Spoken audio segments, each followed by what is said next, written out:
नमस्कार, आपण पाहताय J24 म्हणलं तर काँग्रेस पक्ष म्हणून या जिल्ह्यामध्ये विशालजी पाटील आणि आम्ही आमच्या काँग्रेसच्या उमेदवारांना उभं केलं, ताकदीने आम्ही लढलो. त्यामध्ये कार्यकर्त्यांचं खूप मोठं यश आहे. महाविकास आघाडी म्हणून आम्ही आणि जयंतराव पाटील साहेबांनी एकमेकांच्या प्रचारात चांगली साथ दिली, कार्यकर्त्यांनी साथ दिली.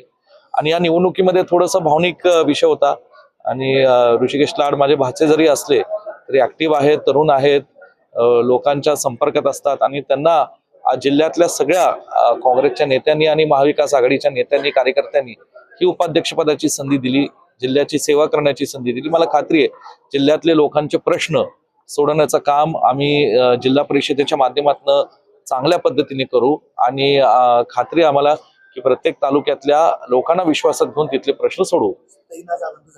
निश्चित स्वरूपात आज भारतीताई असती तर हे आनंद मोठा असता आणि एक भाऊ म्हणून मलाही आनंद आहे की आज माझ्या म्हणजे त्यांच्या मुलाला, माझ्या भाचाला आज सदस्य केल्यानंतर उपाध्यक्ष करण्यामध्ये मला आणि आम्हा सगळ्यांना मोठं यश मिळालं. त्यामध्ये जयंतराव पाटील साहेब, विशालजी पाटील आणि पुन्हा एकदा सगळ्या जिल्हा परिषद सदस्यांचं जे सहकार्य मला मिळालं त्याबद्दल मी त्यांचा आभारी आहे.